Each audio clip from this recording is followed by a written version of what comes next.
is a creational energy in this world we use to make important choices, to manifest greater, to do good, and to buy stuff. That's right, I'm talking dollars, cash, green, money. Is your bank account in a melodious momentum, or is that cash fund not for fun at all? This is Money Momentum Radio with your host, Karen Baines. And this show will absolutely reshape your relationship with money and teach you how to draw it to you, doing things you love and living the life that makes you shout, I love money, with real-world tips on how to take your personal wealth from maybe enough to a vast reservoir with the power to bring you more of anything you want. What is money momentum? It's the best life you've ever lived. It's the life you've dreamed of. It's Money Momentum Radio with Karen Baines, starting right now. Wow. That's how we do it. Yay. That is how we roll. That was so cool. I don't know if I can follow it. I know. It's like our Benny. Happy No, let's just put 11/11, Benny on. everybody. Happy 11/11. 11/11, right? Yeah, happy 11/11, everyone. What a great day. My favorite number as well. It is my favorite number. It's my birth. It's my birth number. Mine too. My birth number. It's 11. Yeah, wow. Were you born on 11th day? I was born on the 11th of February, on the 11th of the second month. So it's really cool because 1 on 1 is 2 as well. So you got the ones in there as well. So it's really cool. Okay, so then what's me? I'm 12/11. I don't know. Next month. I got them. My birthday is 1 month from today. Oh, wow. I bet we won't be on the call, right? I don't know. We'll miss it. I know we'll miss it. Oh my gosh. But I got to tell you something. This is important today. Look, this is a fascinating place to be at right now. And one of the things I love when I think about today and what Karen Baines is going to talk about here, she is by far, one of the most renowned experts when it comes to talking about money and money momentum. What we're talking about here is a conscious creation coach, which is not afraid to talk manifesting greater, to do good in the world, and then also to buy stuff. And so this is for all of you out there that are saying, no, go simpler. To quote somebody I listen to regularly every day, J.O., the bottom line is you've got to have the energy of money with you so you can give the energy of money away. You cannot give away what you don't have. And if you want to do good things in the world, then one of the things we need is that form of exchange. For the moment, we haven't all gone to cryptocurrency, but for the moment where we are is we're still exchanging dollar, lira, whatever it is we're exchanging. This is what we're doing. Today, we're going to be talking about understanding the energetics of money. This is what it is, the energetics of money. Karen, look, in your work that you do, and you coach people all over the world, I got to ask you this before we start talking about money and responsibility and money versus power money. When you think about this day, which is supposed to be one of the more enlightening, awakening, abundant possibility day there is, coupled with tomorrow, full moon, what do we say to those of us that have walked the path of fear? What do we say to those that have walked the path of limitation? What do we say to folks to help them understand that there's a rising up that's happening and they can be part of it? Wow, that is a fabulous question. Fear isn't something that you can uncreate from your life. Right? Fear is a natural human response to the unknown very often. And if we're in that place of contraction, if you like, around money, if we're in that place of the unknown and we're worried about where the money's going to come from to pay the next bill, then it's obviously going to be very, very scary. I think we've all been there. I know I've been there. Pat and I, we talked about this just literally a week, 10 days ago, right? Where Yeah, we were yeah, sharing our experiences of yeah, growing up. And it is a very, very scary place. yeah. And what I want to say right now about it, and anybody that's actually in fear right now, I want to say that you don't have to stay there. That's the most important thing. If you are in that place of contraction right now around money, there are new choices and new things that you can literally do when you finish listening to me today, that you can literally do right now, that are going to create brand new consequences that are going to start moving you forward out of that fear and towards the next steps of abundance that are available for you. And 1111, as we've already said, is like a really, really powerful number. And for me, it is actually the 11th of every month is what I call my money day. It's I do have a couple. I have 22 as well, but 11 is the day every month when I deal with all my money stuff. Like if I've got I don't know, commissions to pay people because they've referred clients to me, or bills that only come in every now and again that I don't have like schedules set up to pay, I do those on that day. I deal with my invoices ready for my accountant and my bookkeeper on that day. Money stuff is very important to make sure that you deal with that. In fact, it's one of the first steps that you can actually take, is to start looking at your money and not ignoring your money and getting on top of it that way, not letting it boss you about. You know, money's just energy. Don't give it all that power to boss you about. In order for you to take control of your money, you need to take responsibility, and that's when you step into your power. Yeah. And that's what one of the things I want to talk about today. Well, and part of this is, we're coming out of the gate here. The first thing we're talking about is the difference between responsibility money and power money. Mm-hmm. And, when we say that responsibility money versus power money, I can only imagine what's going on in people's minds. But you have a very specific meaning to each of those terms, don't you? I absolutely do. And I hope that it will maybe release a bit of the anxiety and maybe the fear for people that are actually thinking about money in that way as they're listening to us today, Pat, because the responsibility part of money is so important. I can't emphasize it enough, really. Money resonates to two key energies. So before you actually spend your money, and when you spend your money, you align it to a new energy. But in and of itself, it resonates to the two energies of responsibility and power. I'm going to talk about power a little bit more in a minute, but the responsibility part is important. And the responsibility part is this idea that if you've got bills to pay and you don't have any money, everything can really feel like obligation, right? Everything can feel like obligation. I get it. I think everyone's been there.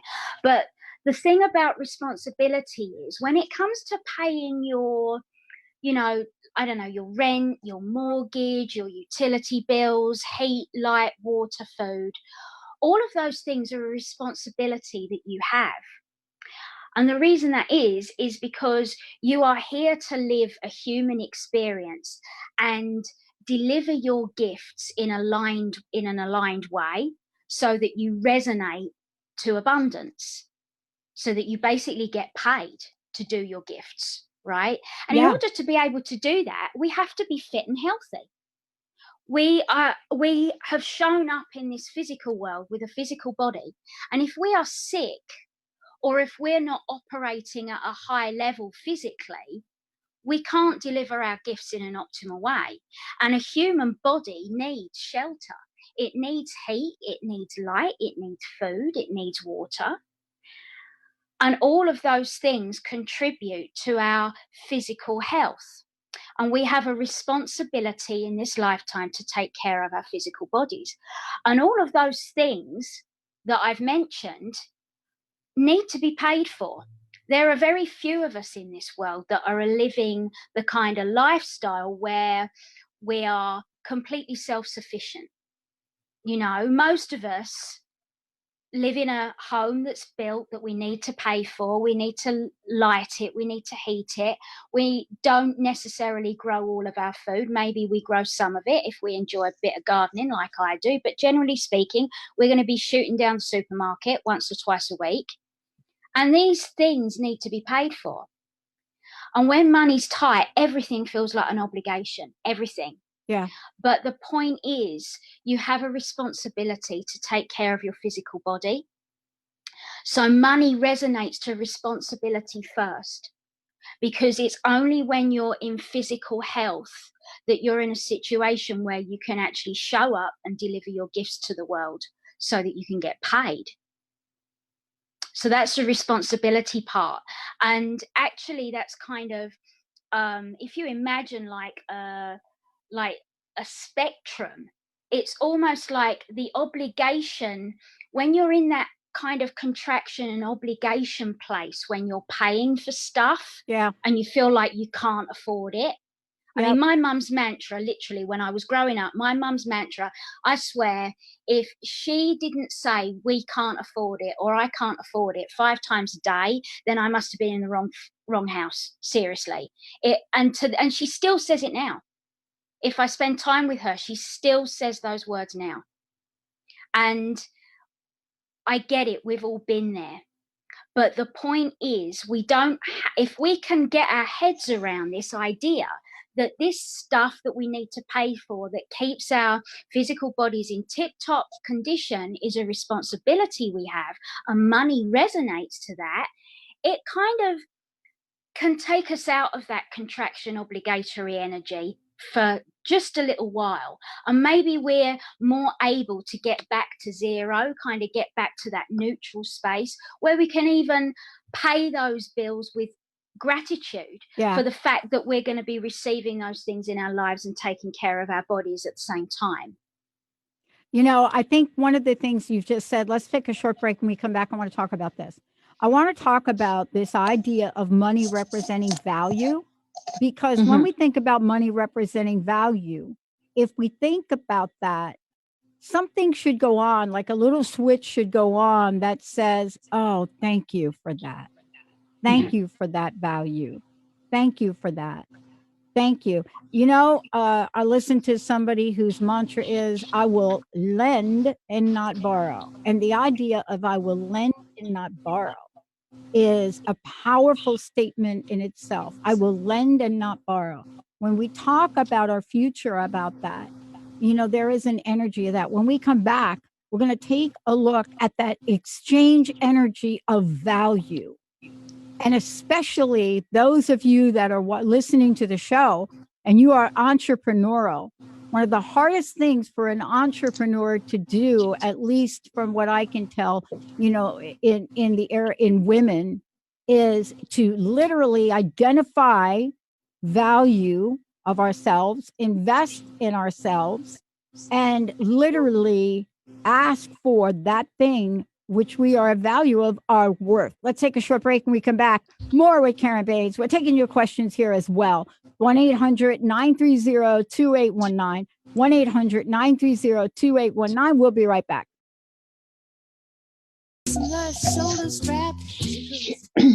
That's what we're talking about, Benny.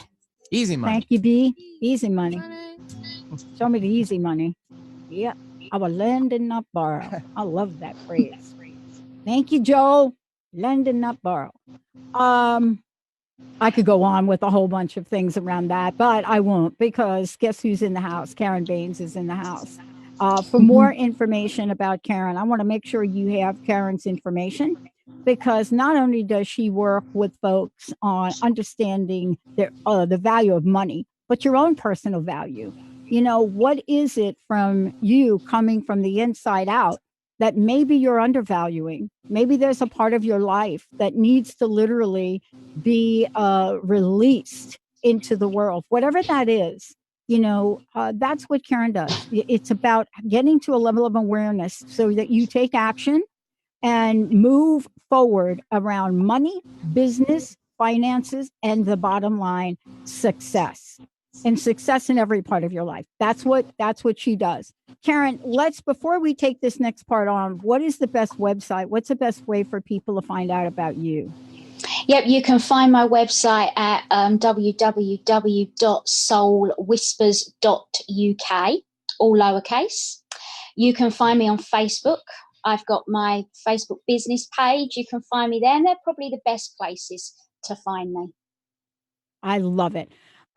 Here's the thing that we're going to talk about now, right? When we start to think about value, there is an assignment of value. But here's the trick question, and this was what yesterday was about. When the responsibility side of money starts to take its toll, my belief is, and my experience of it is the quickest thing to suffocate a dream, a vision. And what I mean I don't mean pay your bills, of course. I'm talking about when you're in a constant state, kind of like what you said about your mom, right? Well, we can't afford it. We can't afford it. Right. I grew up with kind of the same. I didn't hear that. And that's really helpful for me because I grew up with the mom. Yep, we can pretty much get it. Only problem was got caught shoplifting on my birthday. That's a problem. That could be a problem. Yeah, I'll say. Yeah, the woundedness from on the 11th birthday, the woundedness from mama and her neighbor getting caught shoplifting at two guys in New York. That is not the way you want to spend that day. But it didn't have a negative. What's the word? Experience on me, because my mom's optimism overshadowed that event. And by the way, Karen, we never went back to revisit that event. You know what? It didn't become a holiday conversation. It wasn't anything that came up. My mom was very clear about that. But I want to ask you about this. As we move forward, how does our day-to-day obligation self get in the way of understanding how money truly represents value? Okay. So the thing to remember is that when we're in obligation, we are literally devaluing our experience. You mentioned the word experience there when you talked about that experience you had on your birthday. And we are actually here for a full human experience. We are here to enjoy the heck out of every single minute of every single day that we spend on planet Earth, right? That is what we are designed to do. It's what we're designed to create. And unfortunately, when we're in obligation and when we're doing, more importantly, when we're doing obligation, so when we're doing a bunch of stuff we don't want to do, whatever that looks like, whether it's in a job that like taxes, taxes, sucks the life out of you. When you're dealing with that stuff on a day-to-day basis, what you're actually doing is just creating more of it. Because when you make a choice that has that energy, that feeling, if you like, of obligation underneath it, you're saying to the universe energetically, I want this obligation in my life. Give me more of it. We talked about this quite a lot in the first show, so I don't want to go over it again too much, but obligation begets obligation. So it's something that once you have most people don't have an awareness of this. So awareness is the first thing. But when you get an awareness of how powerful your choices are and the energy underneath those choices, and those choices, when I'm talking about choices, I'm talking about doings, the things that you are doing. When you are doing any kind of obligation, you are saying energetically, I want to be in this vibrational energy. I want more of it, and you're creating more of it. So when you've got an awareness that that's what's happening, I hope that it will make it easier for you to spend more time doing the energy of love, joy, freedom, whatever it is that turns you on. Because the more time you can spend doing stuff, and even if that's like, and that stuff doesn't have to cost money, right? You can just go for a walk in a park with the dogs. You can just go for a swim in the ocean. Like, you can go window shopping. You can go and hang out with your best buddy down at a coffee shop and spend, I don't know, a couple of bucks on a coffee. This is the stuff that fulfills us. And the problem is the obligatory energy. Obviously, once we're doing it, we're creating more of it, because that's how the universe works. And then we're spending less time doing the stuff that really lights us up, that is fulfilling for our experience. And we're here to have a 100% fulfilling experience. And when we do that, then what we're saying is, I want more of that energy. And the universe must then deliver more opportunities for that. So the very first kind of stepping stone, when you're in that place of kind of overwhelm of obligation and overwhelm of that responsibility stuff, is going to be having an awareness that that is actually a choice.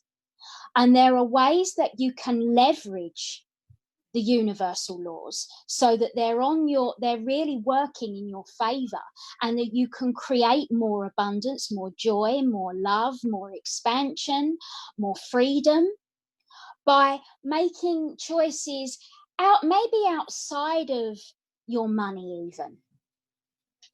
And that will then create more opportunities to choose more of those energies in your finances as well, because everything is energy, and because everything is connected. When you make a choice that is outside of the area, if you like, of money, the universe doesn't recognize it as anything different, and it will still bring you more of that energy, which will honestly manifest in your bank account and in your finances as well. Yeah. I think there is an energy around this, and I want to talk about this when we come back, and we might skip the next break. And it's the energy of lack. And what the energy of lack is, it's the opposite of possibilities.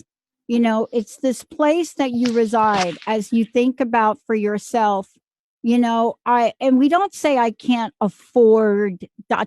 meaning to buy something, but we still use that energy in our lives. For example, I can't afford to take the time to have coffee. I can't afford to get on a plane to visit somebody. I can't, I mean, the list is long, even though we don't say it, Karen. You know what I mean? It's an energy that exists.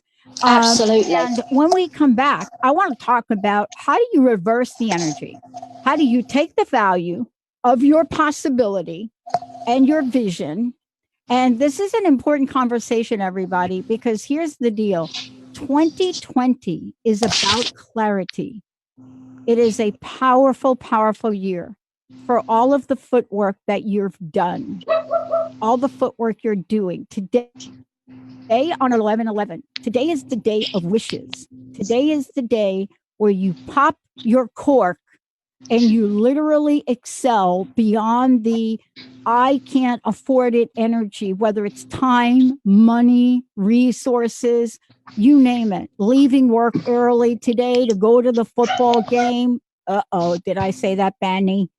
Oh my God, I'm already anxious about that football game. Whatever it is, when we come back, we want to help you get rid of the negative sludge that comes with the energy of money that you think you don't have and will never have, because we're stepping in to the money momentum. We'll be right back.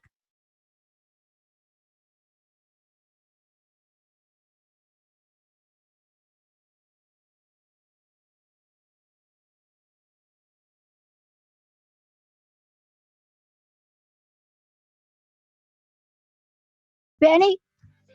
Come on, Benny. It's going. All right. That's right. Money for nothing. Money for nothing. Money for nothing. And you know, I love that idea. Welcome back, everybody. Welcome back to Money Momentum with Karen Baines. And I'm Dr. Pat. I get to do this fabulous show with Karen. As I said before, this is Karen's passion and purpose. And what it's about is being able to escape. And I say this seriously, escape the bondage of lack thinking, of lack energy, of lack possibilities. And basically what that means is I was born with nothing. I'm going to leave with nothing. I have nothing. That is how many times? Raise your hand. Raise your hand if you heard that, Benny. Raise your hand. Hallelujah to that one. Born with nothing. Gotta leave. Who said that? Right? And come on, who said you're born with nothing? We are born with the most magnificent system called our bodies, our consciousness, and our energy. I never understood that, Karen. I never understood when people say you're born with nothing. You got to be serious about this, right? You know, we are born with a phenomenon that is called possibilities. That's what we are born with. Karen, let's talk about this here because we want to talk about the lack. Lack. How does lack show up? Lack shows up when we can't see a possibility to freedom. When we Absolutely. Yeah. Now I want to talk about this, and I'm not talking about I'm talking about money today, right? That's what we're talking about. But it shows up everywhere, doesn't it? Tell us about the lack. Get back. Lack. You got to get back. The lack is going to keep you stuck. The mindset of lack is going to keep you stuck for sure. Because what you're saying is when you are coming at life from a place of lack, you're choosing a less than experience, what I call a less than experience. If you are here to experience a fabulous life and create a fabulous life that is full of abundance, when you're in lack, you are choosing a less than experience. Okay. And I mean, we played Money for Nothing in the break. Yeah. Yep. And you came back on and you said something about how you wish that were true or whatever. And it absolutely is. Like money is just a happy byproduct of alignment. Literally. And I understand that if you've got no money in the bank, you're going to be thinking I'm talking out of various orifices, but I'm really not. It is absolutely true. It is absolutely true. Money is a happy byproduct of alignment. And alignment is just you valuing you. Think about it. Money is how we assign value in the human world. Like, human beings created money. There was a time back in like hundreds of years ago, probably not that long ago in the grand scheme of things, but hundreds of years ago, where there was no such thing as money, like coin and paper. That's right. You know, we live in a digital world now as well. So some of us don't even use that stuff. But back in the day, we're talking about bartering. If you wanted somebody to like buy your vegetables, then they want to exchange your vegetables with, I don't know, a goat or something. Like, you would exchange goods. And the thing about that was, the reason why we actually created money was because with money, we are able to step into our gifts. Okay. If we didn't have such a thing as money, if money still didn't exist, we would still be existing as human beings using a barter system where we'd literally be buying our, building our own homes, we'd be sewing our own clothes, growing our own food.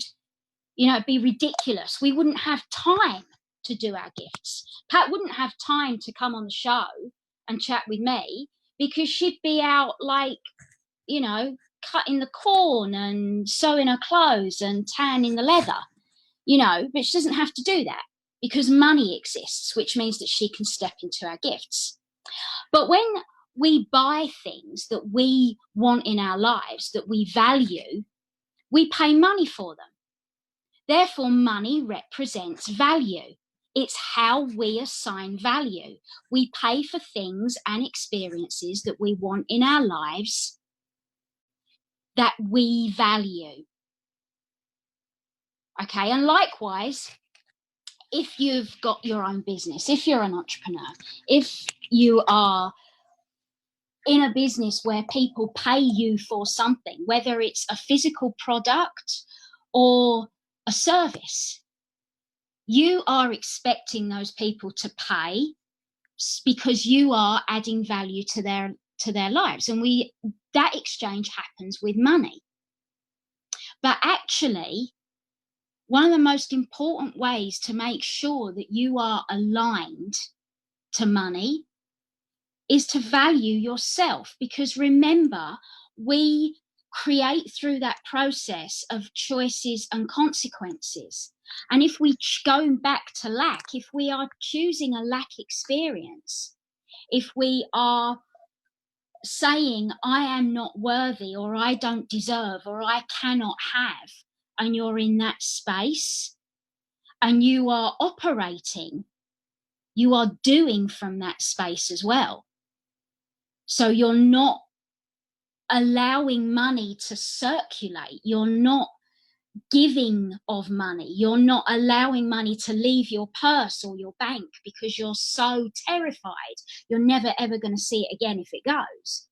You're actually creating an experience for yourself that is completely misaligned, that is devaluing you, devaluing yourself, devaluing your experience. And when you make a choice like that, you create what?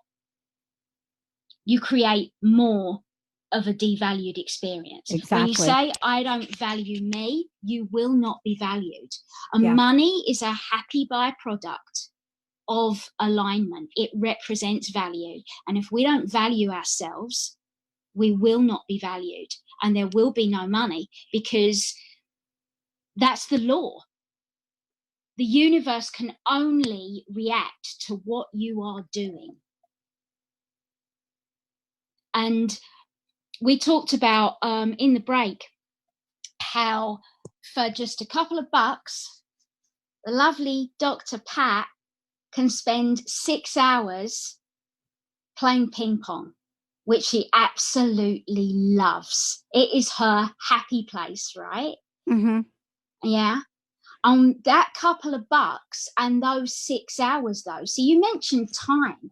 Time is one of the commodities that we have at our disposal. Every single day, we are assigned another 24 hours that we can do exactly what we choose to.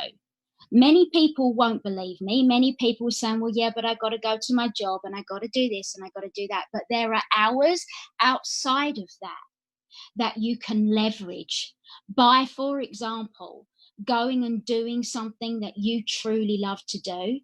And when you do that, you are assigning value to that time. You are saying, I value this time that I have to go and feel that energy pouring through me, that happy, joyful, expanded freedom space that I get when I do that. You're assigning value with money. Just that couple of bucks that you're spending that on that same energy. And the universe will say yes. The universe will say, Pat loves that energy so much.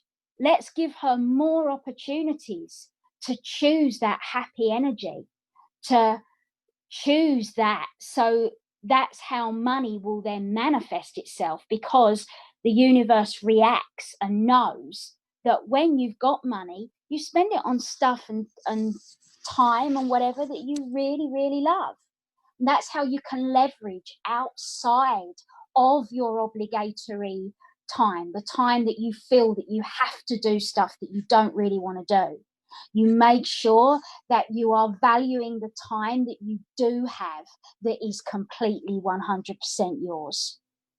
And I think that this really kind of for us, it leads to, how do we begin the process? Because, one of the things that we look at are how do we make the adjustment to set the intention to decide how to go from lack, right? To how to go from that energy. And one of the things I know that you mentioned it right at the top of the hour, Karen, is you mentioned the fact that if we walk around with our heads sort of in the sand and we're not looking at our bank accounts or what's in front of us to pay, that in itself is a real issue.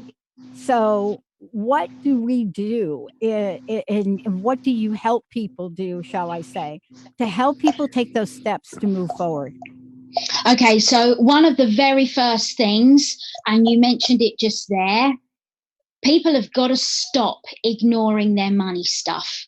I get it. When we're feeling in lack, when we're feeling in obligation, when we're in that fear, it can be really scary to even look at a bank account. I get that. It can be scary for people to open their credit card bills at the end of the month. It can be scary to even write a shopping list of what they need to buy. It can be really scary, and I get that. But anywhere you're actually ignoring that stuff, you're avoiding it, you're still choosing it, you're still choosing fear. When you're avoiding something because you're afraid, you are still choosing fear.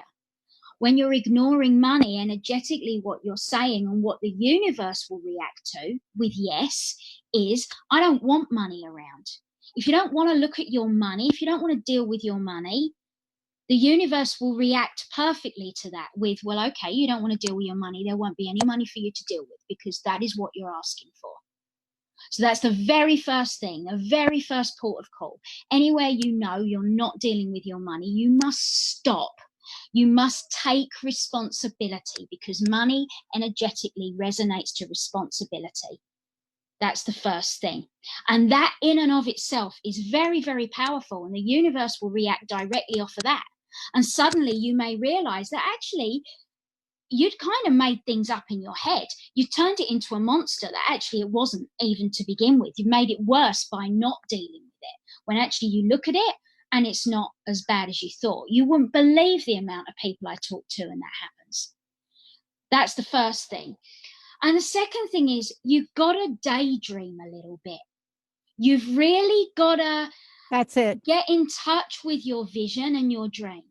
But the best thing that you can do to actually create what I call vibrational shift around money straight away is to stay within like a 3-month time frame. So somewhere that's not so far away that you can't energetically engage with it at all. You can't even imagine it. Somewhere that's not too close that you don't buy into the idea that you haven't got time to make anything happen at all.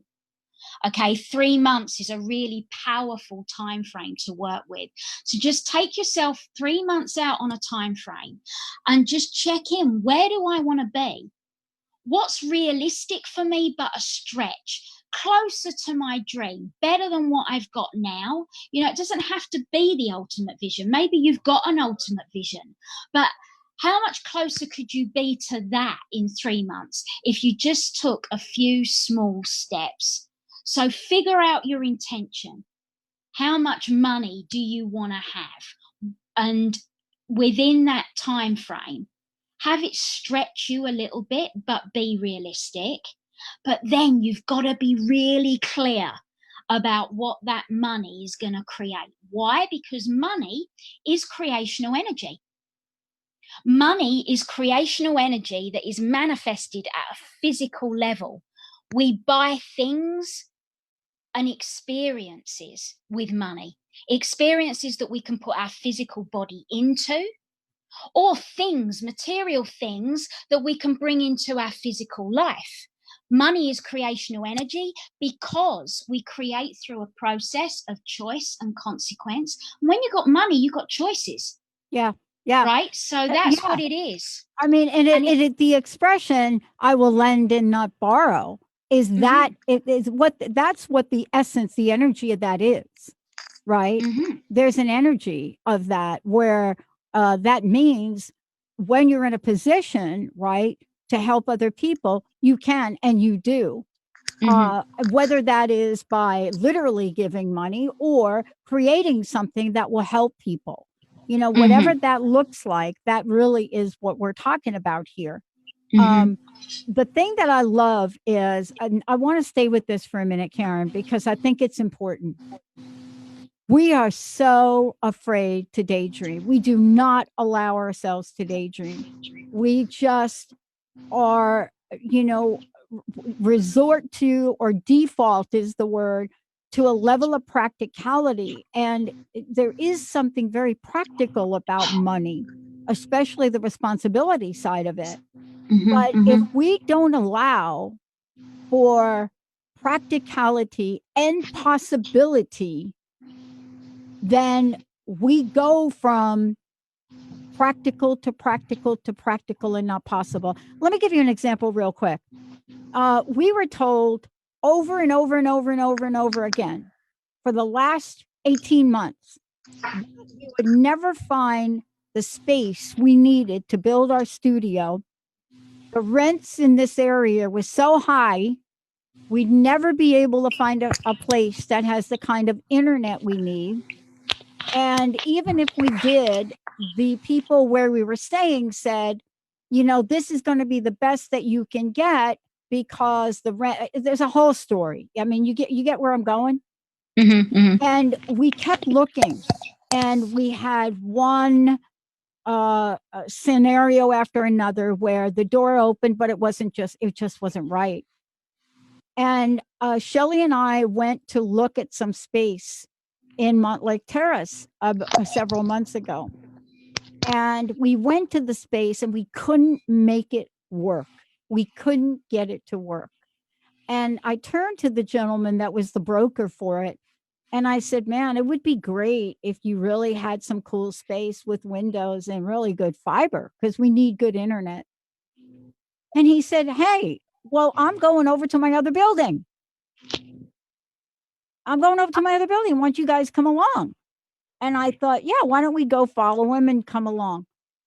That thought, that idea, it really would be great if you had other space with good fiber and windows. And if you saw the space he showed us and what we have moved into now, 2.5 times the space. Every room has windows. We have our own suite down the end of a hall. And the fiber in the building is so dedicated because the emergency vehicles get tuned up there and they're plugged into the medical system. And the rent is half of what our rent was. Just from holding that thought and not settling and compromising. And I think that one of the shows we might want to do is on settling and compromise. Without staying in that space, Karen, you talked about the power of daydreaming. Maybe that is the show we should do because I think it's almost a lost art. What do you think? I think you're totally right. I think when you're living an experience of lack and obligation, as so many people sadly are, it's almost as terrifying to daydream and get in touch with the true potential of what you really want.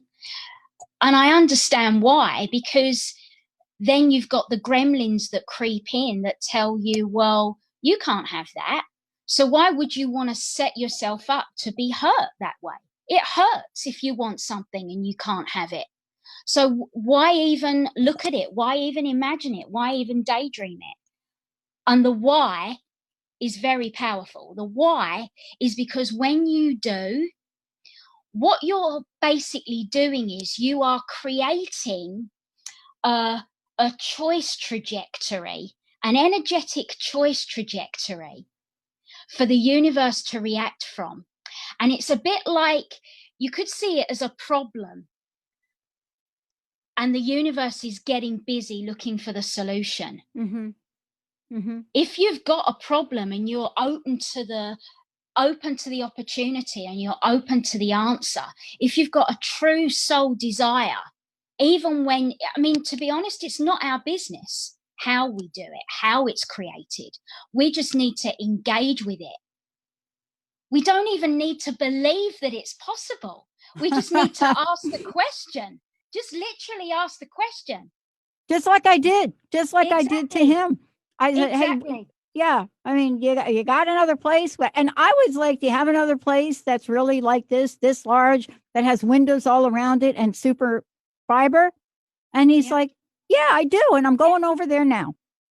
Yeah. And that's a story that I've heard in different ways over and over again and experienced myself. And what we do is when we daydream that way, so if we go back to our intention setting process that I was talking about, that 3-month process, if you imagine how much money you want by then, and imagine what you're going to spend that money on. So maybe you're going to go and buy yourself, I know, a new outfit, or take yourself away for a weekend, or go out on a date night with your other half, or, I mean, anything like that. Not paying down debt. Like for this particular process, we're not going to get caught up in that rabbit hole.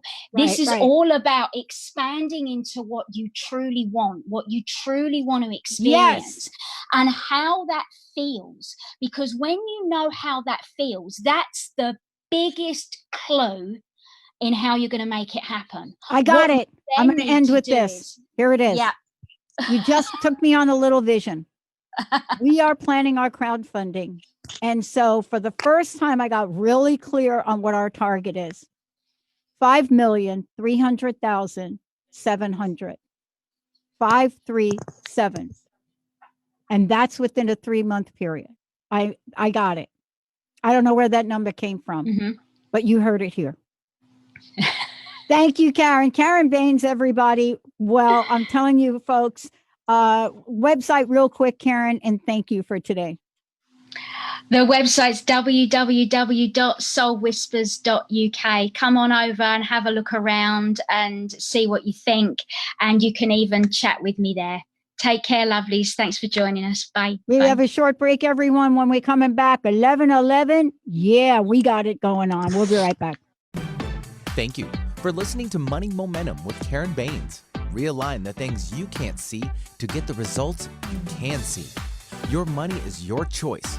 Choose to honor your gifts and watch as the universe rewards you. Money is a human creative energy, and we can use it for anything at all. Are you choosing your dreams or someone else's? The only way to open that flow and unleash your momentum is by using your gifts to do what you love. Be sure to listen next week for more ways to choose the energy you want to attract and how to make that money into more money for you to have a rocking good time. For more information about Karen and Money Momentum, visit soulwhisperers.uk.